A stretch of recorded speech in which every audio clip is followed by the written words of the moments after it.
बिस्मिल्लाहिर्रहमानिर्रहीम। अस्सलाम वालेकुम नाज़रीन, आप यूट्यूब चैनल देख रहे हैं, मैं इमरान खान हूँ। ये वीलॉग ज़रा गौर से सुनिएगा क्योंकि इसमें मैं आपको बताऊंगा कि पाकिस्तान अपने आप को खुदा न खास्ता इस लड़ाई में फंसा सकता है। हमारे साथ क्या हो सकता है और सिचुएशन क्या है वो मैं आपको बाद में बताता हूँ, लेकिन पहले इस जंग में वो मरहला आ गया जो बहुत ख़तरनाक है और ये नहीं होना चाहिए। ये पूरा का पूरा जो खलीज है जिसमें Iran, Iraq, Saudi Arab, Kuwait, Bahrain, Qatar, UAE, Oman, ये सारे ममालिक जो हैं इनके अंदर तेल है और ये तेल की दौलत से माला माल है। ये लोग आज अमीर हैं तो इस वजह से कि इनके पास तेल की दौलत है और तेल से इन्होंने बेशुमार पैसा बनाया। अब तेल के कुएं अगर जलना शुरू हो जाएं तो ये पूरा रीजन जो है वो खंडरात में तब्दील हो जाएगा और वो जिस चीज़ का खतरा था वो हो गई और ईरान से इसका आगाज़ हुआ है और इराक के अंदर भी ये सिलसिला शुरू हो गया है। ईरान की जो ऑयल तनसीबात हैं उनके ऊपर शदीद तरीन हमला किया गया है। इसराइल ने दावा किया है कि 30 के करीब हमले किए गए हैं, यानी उनकी एयरफोर्स ने 30 के करीब बम मारे हैं और बहुत सारे जो ऑयल रिफाइनरीज और टैंकर्स इनके ऊपर अटैक किया गया है। ईरान ने कंफर्मेशन की है कि उनके 3 ऐसे डिपोज जहां पे वो तेल को स्टोर करते हैं वो तबाह हुए हैं और ऑयल रिफाइनरीज के हवाले से भी मुतजाद खबरें आ रही हैं। ये तो अगर नुकसान हुआ तो अरबों डॉलर का नुकसान है, बहुत बड़ा नुकसान है। और ईरान की ऑयल तनसीबात पर अगर हमला होगा तो ईरान इसका जवाब क्या देगा इसका भी आप अंदाजा कर सकते हैं। ये बहुत खौफनाक है। एक बात और आप अपने ज़हन में रखेंगे, ईरान ने इससे पहले एक धमकी दी थी और वो धमकी ये भी थी कि इसराइल की जो न्यूक्लियर साइट है जहां पे वो एटमी अपने मराकज़ उसने बनाए हुए हैं वो वहां पे भी उड़ाने की धमकी ईरान पहले दे चुका है। जबकि याद रखिएगा पूरे मिडिल ईस्ट के अंदर तेल के कुएं हैं जिनसे अमेरिका भी फायदा उठाता है, इसराइल भी फायदा उठाता है। और अगर ये मामला उस तरफ चला गया तो पूरा इलाका जो है वो बड़ी हौलनाक पिक्चर उसकी आपको नजर आना शुरू हो जाएगी। अब एक अमेरिकन तज्जियाकार है और ये साबिक फौजी भी है, ये डैनियल डेविस, ये डीप डाइव को इस वक्त लीड करते हैं। इन्होंने एक स्टेटमेंट दिया है। ये स्टेटमेंट कह रहा है कि इत्तलात के मुताबिक अब अमेरिका और इसराइल की जंग ईरान के तेल के बुनियादी ढांचे तक फैल रही है। ये वो कदम है जिसकी लिंडसे ग्राहम महीनों से वकालत कर रहे हैं, यानी वो पहले से खबरदार कर रहे हैं कि ये हो सकता है। अगर ये सच है तो इस बात का इम्कान बढ़ जाएगा कि ईरान भी जवाबी कार्रवाई में इसराइल के तवानाई के अहदाफ को निशाना बनाए, या इससे भी ज्यादा खतरनाक सूरत हाल ये होगी कि वो खित्ते में अमेरिका के इत्तेहादी खलीजी ममालिक की तेल की तनसीबात पर हमला कर दे। इससे जंग इस तरह फैलेगी जो आलमी तवानाई की सप्लाई में तोसी और देर पा तातुल का बायस बनेगी। ये इकदाम ईरानियों को घुटने टेकने पर मजबूर नहीं करेगा, लेकिन इससे मशरिक वस्ता में तशद्दुद और इंसानी तकलीफ में बहुत इजाफा होगा। ये बात आप जहन में रखें नाजरीन कि ये आग से अब खेलना शुरू हो गया अमेरिका और इसराइल। फ्रस्ट्रेशन बहुत ज्यादा बढ़ रही है ना। ईरान को रोकने की वो तमाम कोशिशें कर रहे हैं कि वो सरेंडर कर दे। सुप्रीम लीडर को शहीद कर दिया गया, इसके बावजूद ईरान ने सरेंडर नहीं किया। बच्चियां शहीद हो गई, लगभग 1,500 लोग ईरान में शहीद हो चुके हैं अब तक, इससे कुछ कम है, लेकिन ईरान ने सरेंडर नहीं किया। बड़ा शदीद उनके इंफ्रास्ट्रक्चर का नुकसान किया गया और अब जो उनके तेल के ज़खायर हैं उनके ऊपर अटैक किया जा रहा है। अगर जवाबी कार्रवाई में ईरान भी यही करता है इसराइल में या जहां जहां पे अमरीकी मफादात हैं, मिसाल के तौर पर इराक के अंदर उन्होंने अटैक किया और अमेरिकन वहां से निकले। इराक से जो अमेरिकन निकल के जा रहे हैं वो सारे वो हैं जो तेल के कारोबार से मुंसलिक हैं। ये सारे वो लोग हैं जो इराक से तेल निकालने का काम कर रहे हैं और अमरीकी कंपनियां इराक से तेल निकालती हैं, उससे बहुत पैसा बनाती हैं। यही चाहते हैं कि वो सारे खत्ते का तेल उनके कंट्रोल में आ जाए और पैसा डायरेक्ट अमेरिकन इकोनॉमी के अंदर जाए। यही उनका फॉर्मूला है हमेशा से। अब ईरान के उन्होंने जब ये वहां पे आग लगाई है और तबाही फैलाई है तेल के डिपोज पे और रिफाइनरीज पे, तो फिर ईरान ने इराक के अंदर ये किया है और अमेरिकन मफादात को नुकसान पहुंचाया। वहां पे कुछ कंपनीज के जो एसेट्स हैं उनके ऊपर अटैक भी किया ईरान ने। अब मिडिल ईस्ट क्या इससे महफूज रहेगा, ये बहुत बड़ा सवाल है। सऊदी अरब ने कॉल करके बुलाया पाकिस्तानी फील्ड मार्शल को। सऊदी वजीर दिफा खालिद बिन सलमान ने मुलाकात की है फील्ड मार्शल आसिम मुनीर से और जो उन्होंने स्टेटमेंट जारी किया उस स्टेटमेंट से यानी ये तासुर दिया कि हमारा और पाकिस्तान का एक दफाई मुआहदा है, तो अब टाइम आ गया कि पाकिस्तान आके अपनी ड्यूटी पूरी करे। अब दिफाई मुआहदा तो बड़ा सेलिब्रेट किया गया था सऊदी अरब में, पाकिस्तान और सऊदी अरब के बीच में, तो फील्ड मार्शल वहां पहुंच गए। अब उन्हें सऊदी अरब की बात माननी पड़ेगी। क्यों माननी पड़ेगी, वजह मैं आपको बताता हूं। $6 अरब तो सीधा सीधा सऊदी अरब का हमारे कौमी खजाने में पड़ा हुआ है। हमारे रिजर्व के अंदर $6 अरब जिसे हम बार बार वो करवाते हैं, रूल ओवर करवाते हैं, वो सऊदी अरब का पैसा पड़ा हुआ है हमारे पास और बार बार हम उनसे उधार तेल भी लेते हैं, उनसे इमदाद भी लेते हैं। ये सारी चीजें आप बार बार जो लेते हैं। और एक दिन पहले सऊदी अरब ने यह भी खबर दी, उन्होंने बाकायदा खबरदार किया कि हम इमदाद बंद कर रहे हैं क्योंकि आप इमदाद को गलत इस्तेमाल करते हैं, इस बात का खदशा है, तो आप पहले इस्लाहात करें। उसके बाद आर्मी चीफ को जाना पड़ा। पाकिस्तान इससे बाहर रहना चाहता था, लेकिन आर्मी चीफ को बुलाया गया क्योंकि इन्होंने अपनी मर्जी से, फील्ड मार्शल साहब ने सऊदी अरब के साथ एक दिफाई मुआहदा किया था। उस वक्त जो लोग बात कर रहे थे उन्हें गद्दार कहा जा रहा था। देखें, जब खादमैन हरमैन शरीफैन का एक बड़ा मुकाम है सऊदी अरब के हुक्मरानों के पास और उसका सारे एहतराम करते हैं, हिजाज मुकद्दस यानी मक्का और मदीना, इसकी हिफाजत के लिए दुनिया के सारे ममालिक और सारे मुसलमान इकट्ठे होंगे, चाहे वो ईरानी हो, इराकी हो, शामी हो, मिस्री हो या मिडिल ईस्ट के रहने वाले हो, सारे इकट्ठे हो जाएंगे। वो मसला नहीं है। मसला ये है कि जब पाकिस्तान ने सऊदी अरब के साथ एक दिफाई मुआहदा किया आसिम मुनीर साहब की ख्वाहिश पे, तो क्या इसको पार्लियामान में डिस्कस किया गया?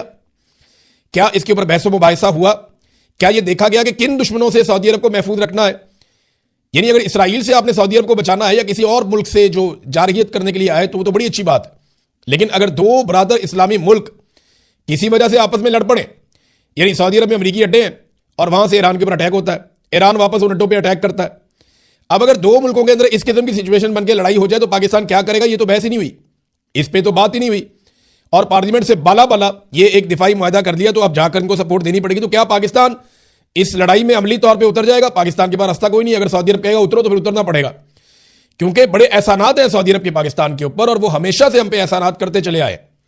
पाकिस्तानी सबसे ज्यादा जिस मुल्क में काम करते हैं वो सऊदी अरब है। बहुत बड़ी तादाद में लेबर क्लास सऊदी अरब में काम करती है, वहां से ज़र मुबादला पाकिस्तान में भेजते हैं, रियाल आते हैं पाकिस्तान में।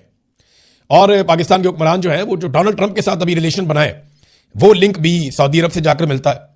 तो फील्ड मार्शल गए और अब इनकार करने की गुंजाइश है नहीं। तो क्या अगर सुलह नहीं होती और मामला हल नहीं होते, DGISPR का भी इसके ऊपर एक स्टेटमेंट जो है वो मार्केट में फ्लोट कर रहा है और उसकी भी मुझे समझ नहीं आ रही, उसका सरपाव नहीं है। देखिए, पाकिस्तान को वही करना पड़ेगा जो सऊदी अरब कहेगा। बड़ी ऑड पोजीशन होगी पाकिस्तान की। अल जजीरा ने इसके ऊपर बाकायदा एक रिपोर्ट छापी है।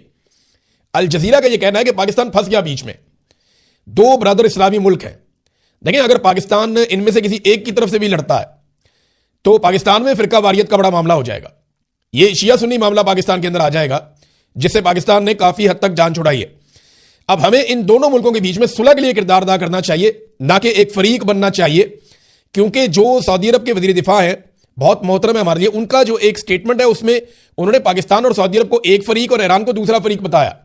तो टेक्निकली आप समझ जाएं कि पाकिस्तान के army chief field marshal Asim Munir ने पार्लियामेंट से बाला बाला जो दिफाई मुआहदा किया सऊदी अरब के साथ, देखिए उन्हीं की ईमा पे हुआ ना, ये बेचारे तो कुछ भी नहीं है, किसी खाते में नहीं, ना 3 में ना 13 में। हुक्मरानों की तो औकात ही कोई नहीं है। पार्लियामान में आता तो अपोजिशन भी अपनी राय दे लेती, लेकिन ऐसा कुछ किया नहीं गया। अब वजीर दिफा किधर है? देखिए, सऊदी अरब की जानिब से सऊदी वजीर दिफा बैठे, तो पाकिस्तान की जानिब से पाकिस्तानी वजीर दिफा भी बैठने चाहिए। और मैं एक और चीज नोट कर रहा हूं कि काफी अरसा हो गया है लगातार जब जब आर्मी चीफ सऊदी अरब जा रहे हैं तो उनकी कोई नई तस्वीर मोहम्मद बिन सलमान के साथ नहीं आ रही। मैं उम्मीद कर रहा था इस मौके पर जब वो जाएंगे तो उनकी तस्वीर जो आएगी वो मोहम्मद बिन सलमान के साथ आएगी, लेकिन मैंने देखा कि मोहम्मद बिन सलमान के साथ नहीं आई, उनके भाई हैं उनके साथ आई है, खालिद बिन सलमान के साथ। तो ये एक अजीब चीज है। पाकिस्तान इसमें से कैसे निकलता है? मेरी तो दुआ है कि ये जंग खत्म हो जाए और पाकिस्तान किसी बड़े इम्तिहान से बच जाए। अब आ रहे ख्वाजा आसिफ, वजीर दिफा की तरफ। वजीर दिफा जो है वो सहमा हुआ है, डरा हुआ है, खौफजदा है। एटमी ताकत का वजीर दिफा, वो क्या कह रहा है? We will be targeted 1 by 1, हमें बारी बारी निशाना बनाया जाएगा, शिकार किया जाएगा, क्योंकि हमें इत्तफाक नहीं है, हमें अल्लाह पे भरोसा नहीं है, हमारा अल्लाह पे एतकाद नहीं है। आज फलस्तीनियों और ईरानियों को मारा जा रहा है, निशाना बनाया जा रहा है। कल gradually all will fall prey to missionaries of Zionist and their cohorts. अब ये जनाब ख्वाजा आसिफ साहब है, वो कह रहे हैं कि जो ये सेहूनी गिरोह है उनका निशाना कल हम भी बनेंगे सारे। आज ईरानियों को और निशाना बनाया जा रहा है, फलस्तीनियों को। ख्वाजा आसिफ सहमे हुए हैं, डरे हुए हैं। वो बात कह रहे हैं कि ईरानियों के साथ जुल्म हो रहा है, सेहूनी उनके ऊपर जबर कर रहे हैं। वजीर आजम और आर्मी चीफ वो स्टेटमेंट दे रहे नहीं, ईरान गलत कर रहा है, उसको ये नहीं करना चाहिए। तो पाकिस्तान की बड़ी अजीबोगरीब सिचुएशन है। वजीर दिफा किधर है? उसको जाकर ये बात करनी चाहिए थी, लेकिन वजीर दिफा को बाईपास किया पाकिस्तान की आर्मी चीफ ने। और ये कोई पहली दफा नहीं हुआ, ये बार बार होता है, ये बार बार होता है। हम हमेशा से ये होता हुआ देख रहे हैं कि पाकिस्तानी सियासतदानों की किसी किस्म की कोई औकात नहीं होती। डोनाल्ड ट्रंप ने जो स्टेटमेंट दिया था ना, उसका टका के जवाब दिया है ईरान ने। डोनाल्ड ट्रंप ने कहा था ना कि ईरान ने माफी मांग ली, ईरान ने यह कह दिया कि जनाब हम दोबारा हमले नहीं करेंगे, और इस बात का वादा भी कर लिया, ईरान ने माफी भी मांग ली। ये सारे स्टेटमेंट दिए थे। अब इस पर ईरानी वजीर खारजा इराकची का बयान आया, नहीं डोनाल्ड ट्रंप ने कहा ना वो तो बहुत मारा हमने और हम और बहुत ज्यादा मारेंगे, हम बड़े अटैक करेंगे। उसके बाद वो उनकी जो तेल की तनसीबात हैं जो तेल था, ज़खायर थे, वो सारे उनको आग लगा दी। तो इस पे डोनाल्ड ट्रंप का जो ट्वीट था या स्टेटमेंट था, उसका जवाब आया। ईरानी वज़ीर ख़ारजा इराक़ची ने कहा कि हमारे खित्ते में कशीदगी कम करने के लिए हमारे सदर ने जिस खलूस और खुलेपन का इजहार किया, वो इस शर्त के साथ मशरूत था कि हमारे पड़ोसियों की फ़िज़ाई हदूद, सरजमीन और पानी को ईरानी अवाम पर हमले के लिए इस्तेमाल ना किया जाए। ताहम सदर ट्रंप ने हमारी सलाहियतों, अज़म और इरादे का गलत अंदाज़ा लगाया, जिसकी वजह से यह कोशिश फ़ौरन ही नाकाम हो गई। यानी यहां पे खित्ते में अमन होने लगता है, डोनाल्ड ट्रंप का स्टेटमेंट फिर आग लगा देता है। अगर मिस्टर ट्रंप तनाव में मजीद इजाफा करना चाहते हैं तो हमारी ताकतवर मुसल्लह अफवाज तवील अरसे से हर तरह की सूरत हाल के लिए तैयार है और इन्हें मुंह तोड़ जवाब दिया जाएगा। ईरान की जानिब से अपने दिफा के हक में की जाने वाली किसी भी जवाबी कार्रवाई की तमाम तर जिम्मेदारी अमरीकी इंतजामिया पर आयद होगी। ट्रंप की एक हफ्ते की गलतफहमी और गलत मुहिम जोई की वजह से जहां नौजवान फौजियों की जानों का ज़िया हुआ है, वहीं अमरीकी फौज को पहले से ही $100 अरब का माली नुकसान भी हो चुका है। मार्केटें दोबारा खुलेंगी तो ये अखराजात मजीद बढ़ जाएंगे और इसका बराह रास्त बोझ पंपिंग स्टेशनों के जरिए आम अमरीकी शहरियों पर मुंतकिल हो जाएगा। अच्छा, वो अब एक और खबर भी आई हुई है, वो उसका हवाला भी उन्होंने दिया ईरानी वज़ीर ख़ारजा ने, और खबर आई है अमेरिका की 18 इंटेलिजेंस एजेंसियों की जानिब से। अमेरिका में ना 18 इंटेलिजेंस एजेंसियां हैं जो काम करती हैं अमेरिकन नेशनल इंटेलिजेंस एजेंसी के ज़ेरे असर। खबर यह है कि ईरान में रजीम चेंज मुमकिन नहीं है। ये 18 इंटेलिजेंस एजेंसियों की मुश्तरका रिपोर्ट आई है और यह खुफिया रिपोर्ट लीक हुई है वाशिंगटन पोस्ट में, और वहां पर यह रिपोर्ट छप गई है। और भी कोई रिपोर्टें छपी हैं। 13 मिनट की एक वीडियो है, वो वीडियो उसके बारे में क्या है मैं आपको भी बताता हूं थोड़ी देर में। आप हैरान हो जाएंगे कि किस किस्म के हकायक अब सामने आना शुरू हो गए हैं और अमेरिका में से सामने आ रहे हैं। उन्होंने कहा जी कि यह रिपोर्ट एजेंसियों की कह रही है कि ईरान के खिलाफ जंग हर सूरत में नाकाम हो जाएगी। मिस्टर ट्रंप के एलची को भी खबरदार किया था कि जंग शुरू करने से पहले उनकी सौदेबाजी की पोजीशन बेहतर नहीं होगी। सवाल यह है कि क्या यह बातें सदर तक पहुंचाई गई थी। उन्होंने कहा जी कि सदर ने मशरिक वस्ता में एक दलदल में खुद को और अपनी फौज को फंसा दिया है और नेतन्याहू ने डोनाल्ड ट्रंप का कंधा इस्तेमाल करते हुए अमेरिका को जंग के अंदर धकेल दिया है। ये इस किस्म का इनका स्टेटमेंट है, इन्होंने जवाब दिया है डोनाल्ड ट्रंप को। अब आ जाए नाजरीन उस 13 मिनट की वीडियो की तरफ। ये अमरीकी वजारत खारजा के दफ्तर के साबिक सरबराह है और इनकी जानिब से एक स्टेटमेंट सामने आया है और जो तफसीलात इन्होंने बताई हैं वो बहुत हैरान कुन है। वो ये कहते हैं कि मैंने सुबह 13 मिनट की एक वीडियो देखी, CNN से नहीं बल्कि इसराइल के अंदर से एक हकीकी वीडियो मैंने देखी जो मीडिया पे भी नहीं आई। ये बिल्कुल वाज़ेह था कि इसराइल शदीद हमलों की जद में है। मेरा ख्याल है कि नेतन्याहू 90% वक्त जहाज के अंदर ही गुजारता है और मुसलसल प्रवास करता रहता है। वो मैदान जंग से अपने आप को दूर रखने की कोशिश कर रहा है क्योंकि वो जानता है कि सबसे बड़ा हदफ वो खुद है। साथ ही उन्होंने बताया कि तिल अवीव इंतहाई शदीद और मुसलसल हमलों की जद में है। ये कोई लहर या वक्फे से होने वाला हमला नहीं है, मगर लगातार मुसलसल तौर पर बेरहमाना हमले हो रहे हैं इसराइल के ऊपर।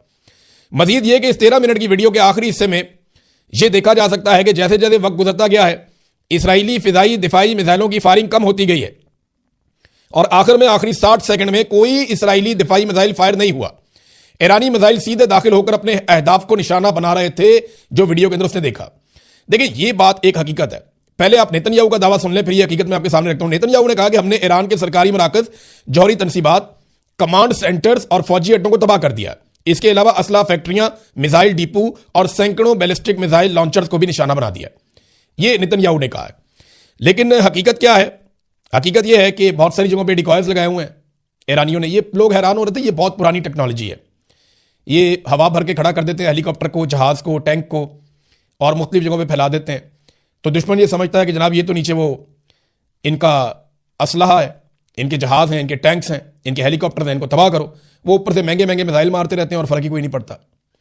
वो $1000 का भी नहीं होता, $1000 का भी नहीं होता। ये चाइना बेशुमार बनाता। चाइना की एक छोटी सी फैक्ट्री रोजाना 1000 बना सकती है। बस इसके अंदर आपने हवा भरनी है एक मशीन के जरिए से और 2 मिनट के अंदर आपका बेहतरीन तैयारा जमीन पे खड़ा होता है। और किसी भी सैटेलाइट में, किसी भी जहाज पर से देखने में, किसी भी सिस्टम से आप देखें तो आपको ऐसा ही लगता है कि जैसे वो नीचे जहाज है या हेलीकॉप्टर है या टैंक्स खड़े हैं या दिफाई निज़ाम है या जो भी है। वो ईरान ने डिकॉयर्स लगाए, उनके ऊपर बार बार अमेरिका अटैक करता है। कई जगहों पे तो ज़मीन पे पेंट कर दिया उन्होंने। अमेरिका वहाँ पे अटैक करता है, पता चलता है कि वो तो जाली था और बहुत महंगे मिसाइल वहाँ पे बरसा के वो निकल जाते हैं। नाज़रीन, ईरानी सिक्योरिटी काउंसिल के सरबराह अली लारंजानी ने एक दावा किया है कि उनके पास ये रिपोर्ट्स हैं कि अमरीकी फौजी कैद किए गए, यानी उन्हें गिरफ्तार भी किया गया है। कुछ उन्होंने खुद दावा किया, कुछ उन्होंने कहा जी मेरे पास ये रिपोर्ट्स हैं। तादाद उन्होंने नहीं बताई, लेकिन उन्होंने कहा कि अमरीकी फौजी गिरफ्तार किए गए हैं। अगर ऐसा है तो आपको आने वाले दिनों में इसकी वीडियो नजर आ जाएगी। लेकिन एक चीज मैं आपको कंफर्म करूं कि जहां ईरान ने यह कहा था कि हम अरब ममालिक के ऊपर अटैक नहीं करना चाहते, हम माजरत चाहते हैं क्योंकि हमें अटैक करना पड़ता है उस वक्त जब उनकी सरजमीन से हम पे अटैक होता है, तो गुज़िश्ता रात को दोबारा ईरान ने अटैक किया है। अब रात को लेट नाइट ये इंफॉर्मेशन आई कि ईरान ने बहरीन, कुवैत, सऊदी अरब और इराक में मौजूद अमरीकी फौजी अड्डों पर हमले किए। ये हमले उन बेसिस के खिलाफ किए गए जो गुज़िश्ता शाम ईरान के खिलाफ इस्तेमाल हुए थे। जो अड्डे ईरान के खिलाफ इस्तेमाल हुए उनके ऊपर उन्होंने वापस अटैक कर दिया। अब देखिए ना, इन अरब ममालिक की सूरत हाल ये है कि ये अमेरिका को मना कर नहीं सकते, इसराइल को रोक नहीं पा रहे, वो यहां से अड्डे इस्तेमाल करते हुए ईरान पे अटैक कर रहे हैं। उधर से ईरान वापस अटैक करता है तो ये माइंड करते हैं कि जी हमारी सरजमीन पे अटैक क्यों हो रहा है। ये बड़ी अजीबोगरीब सिचुएशन है। अब इसमें पूरा रीजन जल के खाक हो सकता है अगर होश के नाखून इन लोगों ने ना लिए। अमेरिका तो वापस चला जाएगा अपने फौजी लेके, अपने बहरी जहाज लेके, खंडर तो ये इलाका बन जाएगा, नुकसान तो इस इलाके का हो जाएगा। आज यूएई से बेशुमार बिजनेसमैन वो निकलना चाहते हैं, लोग अपना पैसा निकाल के भाग रहे हैं। एक एक फ्लाइट का लोग 2-2, ढाई लाख डॉलर भी दे रहे हैं कि हमें यहां से किसी तरह निकाल दो। लोग निकलना चाहते हैं फौरी तौर पर। नाजरीन, डोनाल्ड ट्रंप ने चढ़ाई कर दी बरतानिया के ऊपर। हैरत अंगेज लग रहा है ना आपको? इनके बड़े जबरदस्त ताल्लुकात होते थे, बरतानिया सबसे मजबूत इत्तेहादी था। ट्रंप ने कहा the United Kingdom our once great ally may be the greatest of them all, यानी हमारा सबसे बेहतरीन और अजीम साथी था बरतानिया। उसने कहा जी फाइनली उसने बहुत संजीदगी से सोचने के बाद 2 एयरक्राफ्ट कैरियर जो है मिडिल ईस्ट में भेजे हैं। That's okay prime minister Starmer, ठीक है वजीर आजम Starmer, we don't need them any longer, हमें उनकी जरूरत नहीं है। ये डोनाल्ड ट्रंप ने जवाब दिया लंदन को, बरतानिया को। यानी बरतानिया ने यहां से हथियार भेजे और अब डोनाल्ड ट्रंप ने कहा हमें उसकी जरूरत नहीं है, लेकिन हम इसे याद रखेंगे। We don't need people that join war after we have already won, हमें आप लोगों की जरूरत नहीं है उस वक्त जब हम ऑलरेडी जंग जीत चुके हैं, ये डोनाल्ड ट्रंप ने कहा। देखिए बाकी ममालिक चाहे यूरोप है चाहे बरतानिया है, ये और भी बहुत सारे मुल्क हैं, वो इस लड़ाई में क्यों नहीं उतर रहे? वो सारे ये जानते हैं कि इंसानों ने जितने खतरनाक हथियार बना लिए दूसरी जंग अजीम के बाद, और जिस तरह रशिया और चाइना साथ खड़े हैं ईरान के, ऐसी सूरत हाल में अगर वो इस जंग का हिस्सा बनेंगे तो उनके मुल्क के ऊपर भी इसका रद्देअमल आएगा। और वो एक ऐसी जंग शुरू नहीं करना चाहते जिससे पूरी की पूरी इंसानियत तबाह हो जाए। डोनाल्ड ट्रंप का मसला और है, उनका पूरा का पूरा करियर और हर चीज दांव पे लगी हुई है। डोनाल्ड ट्रंप या तो ऐवान सदर में रहेंगे या जेल में जाएंगे, ऐसा दिखाई दे रहा है। उनका मुआखजा तो पक्का है, वो अपने मुंह से कह चुके हैं मेरा मुआखजा होगा। और mid term election Donald Trump के जीतने के इम्कान है ही नहीं, बहुत बुरे हालात हैं। वो न्यूयॉर्क का मेयर नहीं जीत सके, ममदानी वहां पे इलेक्शन जीत गए। तो डोनाल्ड ट्रंप की फ्रस्ट्रेशन तो समझ आ रही है। नेतन्याहू भी मुजरिम है, उनके ऊपर इसराइल के अंदर भी मामला आते हैं। वो चाहते हैं उनको सदारती माफी मिल जाए, उसके लिए वो सिफारिशें भी करते रहते हैं। तो इनके हालात बड़े पतले हैं, इनकी लड़ाई तो समझ आ रही है, लेकिन यूरोप और बरतानिया अपने आप को इस हलाकत में डालना नहीं चाहता, क्योंकि वो ये जानते हैं कि जितने खौफनाक हथियार इस वक्त दुनिया में मौजूद हैं वो पूरी दुनिया को आग लगा देंगे। अब नाज़रीन एक आखिरी खबर मैं आपको देता हूं, और ये भी पाकिस्तानी हुक्मरानों की ढिठाई और बेशर्मी है। पाकिस्तान का जो वजीर आजम है और जो उनकी टीम है वो ये कह रहे हैं कि क्योंकि आलमी सतह पे सारे मुल्कों में पेट्रोल की कीमतों में इजाफा हो रहा है, इसलिए हमने भी पेट्रोल की कीमतों में इजाफा कर दिया है। अब मैं आपके सामने हकायक रखता हूं मुल्कों के साथ साथ कि जंग से पहले और जंग के बाद किस किस मुल्क में पेट्रोल की कीमत कितनी बढ़ी है। पाकिस्तान में 266 से 321 तक पहुंची है, यानी ये जंग से पहले और जंग के बाद एक हफ्ते का डाटा है। इंडिया में 1 रुपया भी कीमत नहीं बढ़ी। बांग्लादेश में 5 रुपए कीमत बढ़ी है, यानी 125 का था 130 का हो गया। अफगानिस्तान में कीमत नहीं बढ़ी, उतने का ही है। नेपाल में 4 रुपए कीमत बढ़ी है, 186 का था 190 का हो गया। श्रीलंका में 365 का था, ये श्रीलंकन पैसे हैं, 370 का हो गया, यानी 5 रुपए वहां पे बढ़े हैं। तुर्की में 41 लीरा का था, 43 लीरा का हो गया, यानी 2 रुपए उनके बढ़े हैं। और ईरान के अंदर जो है वो बहुत ही थोड़ी सी कीमत बढ़ी है। सऊदी अरब में बहुत माइनर थोड़ी सी, यानी डॉलर्स के अंदर अगर आप लें तो सऊदी अरब में 0.62 डॉलर के ऊपर मिलता था, 0.66 डॉलर पे मिल रहा है। यूएई में भी बहुत ही कम कीमत बढ़ी है इसी तरह से। चाइना के अंदर ना होने के बराबर बढ़ी है। यूके के अंदर 1.78 अमेरिकी डॉलर, अब ये पहुंची है 1.85 अमेरिकी डॉलर, बहुत ही माइनर सी। जर्मनी के अंदर 1.82 से 1.89, बहुत ही मामूली सी, यानी पाकिस्तानी रुपयों में चंद रुपए बनते हैं, चंद रुपए बनते हैं पाकिस्तानी रुपयों में अगर आप इसका अंदाजा लगाएं तो। जबकि अमेरिका के अंदर 0.85 डॉलर, यानी $1 से कम में पहले मिलता था, अभी भी $1 से कम में मिलता है, 0.90। यानी इन सब ने जो कीमत बढ़ाई 5 से 10 रुपए पाकिस्तानी बनते हैं, 5 से 10-12 रुपए पाकिस्तानी बनते हैं। इन सब ने जो कीमत बढ़ाई है अपने अपने मुल्कों में, और हमने कितनी बढ़ाई, 55 रुपए। बाकी दुनिया की निस्बत 5 गुना ज्यादा पैसा हमने वसूल किया पाकिस्तानियों से। ये फैक्ट, ये फिगर तो मैं आपके सामने रख रहा हूं, जंग से पहले और जंग के बाद। ये कौम को बेवकूफ बना रहे हैं, जैसे इन्होंने 8 फरवरी 2024 को आसिम मुनीर साहब के साथ मिलकर कौम को बेवकूफ बनाया और पूरे के पूरे मैंडेट पे डाका डाल दिया, बिल्कुल वैसे ही ये फिर कौम को बेवकूफ बना रहे हैं। लेकिन कौम की आंखें खुल गई हैं, हाथ नहीं खुले अभी। जिस दिन लोग बाहर आएंगे ना, उस दिन पता चलेगा। अब तक के लिए इतनी, अपना ख्याल रखिएगा, अपने चैनल का भी। अल्लाह।